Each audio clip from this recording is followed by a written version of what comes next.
Lecture de l'Évangile de Jésus-Christ selon Jean. Voici mon commandement. Aimez-vous les uns les autres comme je vous ai aimés. Nul n'a d'amour plus grand que celui qui se dessaisit de sa vie pour ceux qu'il aime. Vous êtes mes amis si vous faites ce que je vous commande. Je ne vous appelle plus serviteur, car le serviteur reste dans l'ignorance de ce que fait son maître. Je vous appelle ami, parce que tout ce que j'ai entendu auprès de mon Père, je vous l'ai fait connaître. Ce n'est pas vous qui m'avez choisi, c'est moi qui vous ai choisi et institué pour que vous alliez, que vous portiez du fruit et que votre fruit demeure. Si bien que tout ce que vous demanderez au Père en mon nom, il vous l'accordera. Ce que je vous commande, c'est de vous aimer les uns les autres. Nous te chantons, toi notre Dieu, nous t'acclamons. Nous te chantons, toi notre Dieu, nous t'acclamons.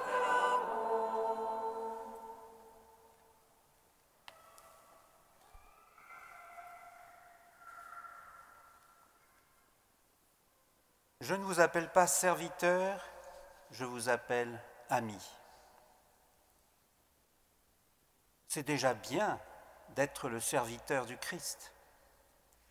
C'est même extraordinaire d'être au service d'un tel homme qui représente pour nous toute l'espérance de l'humanité, le sauveur du monde. Oui, c'est extraordinaire. Mais c'est encore plus extraordinaire d'être son ami. Car il y a une relation d'intimité hors du commun entre deux amis. Un ami, c'est celui à qui on peut tout dire et qui peut tout nous dire.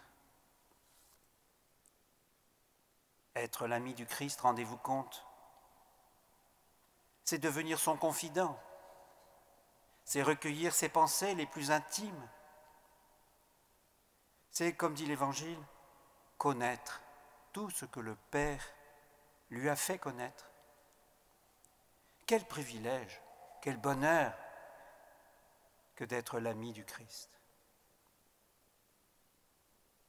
Mais le sommes-nous vraiment, amis, confidents du Christ? Je laisse la question en suspens. Lorsque nous retrouvons un vieil ami d'enfance, que se passe-t-il? Nous éprouvons le désir de lui confier nos joies, nos peines, de lui confier tout ce qui compte pour nous.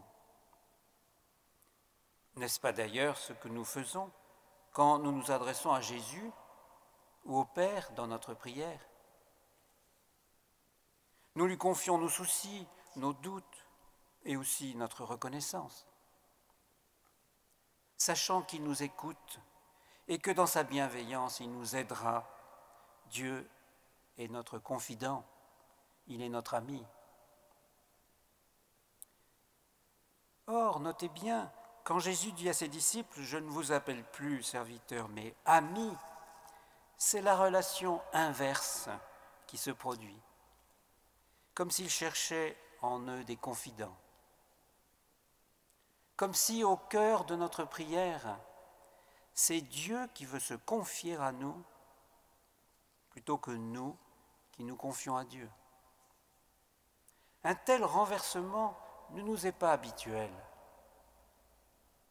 Et cela peut changer radicalement notre manière de nous adresser à Dieu dans la prière.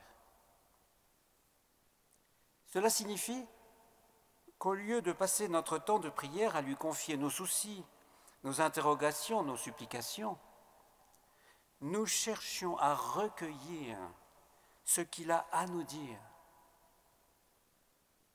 Nous nous taisons et nous tendons l'oreille pour écouter ses confidences, ses soucis, ses projets. Il y a là un renversement. La Bible nous fournit plusieurs exemples de ce renversement. Peu de temps avant son arrestation à Jérusalem, Jésus s'est ouvert à ses disciples et leur a raconté, leur a avoué même son trouble profond. « Mon âme est troublée jusqu'à la mort », leur a-t-il déclaré. À qui confier une telle pensée, sinon à des amis intimes? Dans d'autres circonstances, il leur a confié aussi ses projets. Par 3 fois, il leur a dit qu'il allait mourir et ressusciter, selon ce que le Père lui avait confié. Il leur a tout transmis, tout dit ce qu'il savait du Père. Ainsi les a-t-il traités non en serviteurs, mais en amis, en confidents. Dieu n'aurait-il pas plein de choses à nous confier? Tenez, un autre exemple dans la Bible. Dieu a fait d'Abraham son ami. Quand il lui a demandé de sacrifier son fils Isaac, c'est une histoire qui a fait beaucoup couler d'encre de théologiens, eh bien Dieu a fait d'Abraham son ami, car il lui a confié le plus grand projet qu'il avait pour toute l'humanité. Son grand projet d'amour, à savoir que lui-même allait donner son propre fils, son fils unique pour le salut de tous les humains. Ainsi Abraham a-t-il compris dans sa chair, dans son âme, ce que cela signifie que d'être prêt à donner son fils. À l'époque, seul Abraham, l'ami de Dieu, pouvait comprendre. Un ami, c'est aussi quelqu'un sur qui on peut compter quand on est dans la difficulté. Vous connaissez l'adage, c'est dans le besoin qu'on reconnaît ses vrais amis. À Gethsémanée, au moment de connaître un terrible combat spirituel, Jésus avait besoin de ses disciples pour le soutenir dans la prière.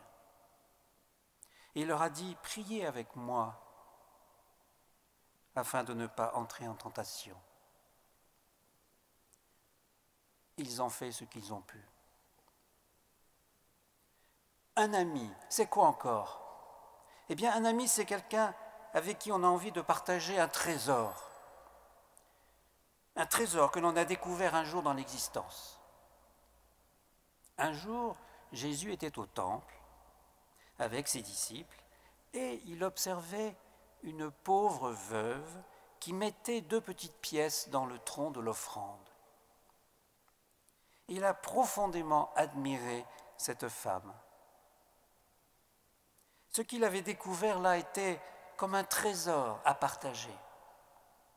Alors il a appelé ses disciples, ses amis, et leur a dit « Venez, approchez-vous, regardez cette pauvre femme. N'est-ce pas extraordinaire? Elle a donné plus que tous les autres. Ce qu'il avait observé et qu'il avait rempli d'admiration et de joie, il ne pouvait pas le garder pour lui-même. Il voulait en faire profiter ses amis. Frères et sœurs, si nous devenons les amis de Jésus, mais que de trésors intimes ne partagera-t-il pas avec nous?